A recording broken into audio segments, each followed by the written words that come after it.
Thanks, Anthony. I just want to, I'll keep it short. President, the Honorable Ismail Taroma, I apologize for missing your speech. The traffic was held up a little bit and I arrived just when you were stopping. But I want to appreciate your participation at this international conference. I had your Chief Secretary, our Chief Secretary, and on behalf of all the ministers of my cabinet, and on behalf of the country, I just want to appreciate CORE for giving President Taroma and the autonomous Bougainville government an opportunity to present in the process of rebuilding Bougainville. It is important economy growth in Bougainville.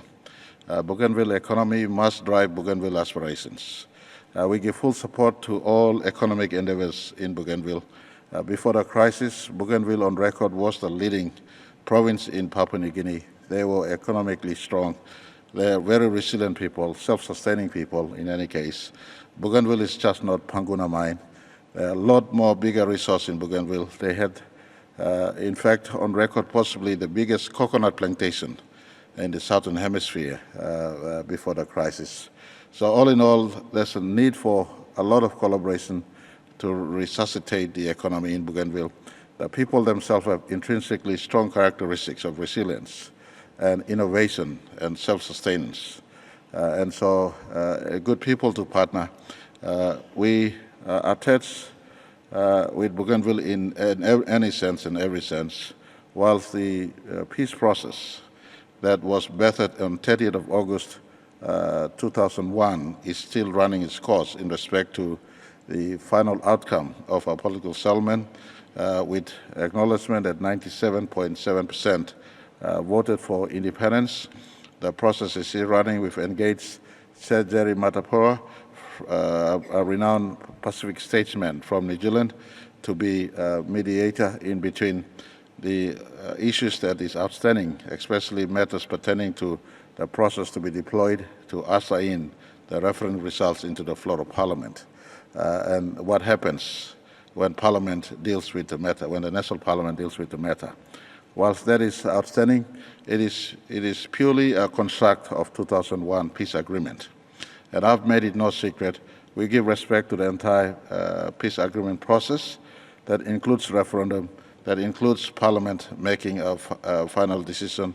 But subject to these processes, Bougainville needs to be economically strong.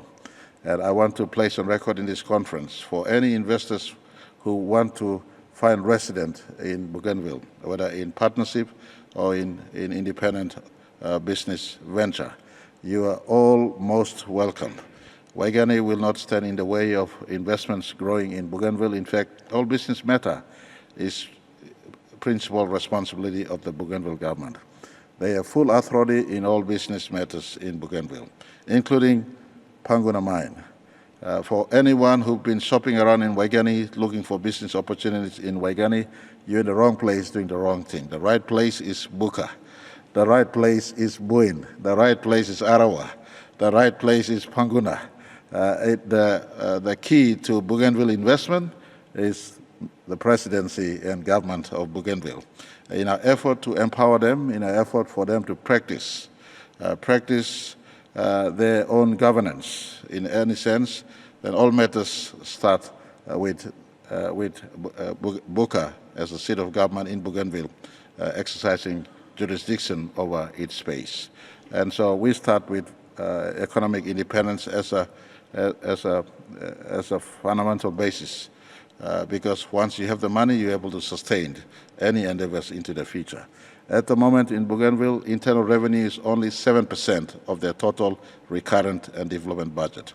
That is not sufficient for Bougainville to get going. We need to raise this at the very earliest to about 50% of funding. Internal revenue must step up. My own government is transferring fully what we hold back in Panguna, fully to them, for especially the BCL says. PNG will retain nothing. We've now looked at the revenue sharing arrangements. I entertain a thought of 100% Bougainville revenue remained in Bougainville.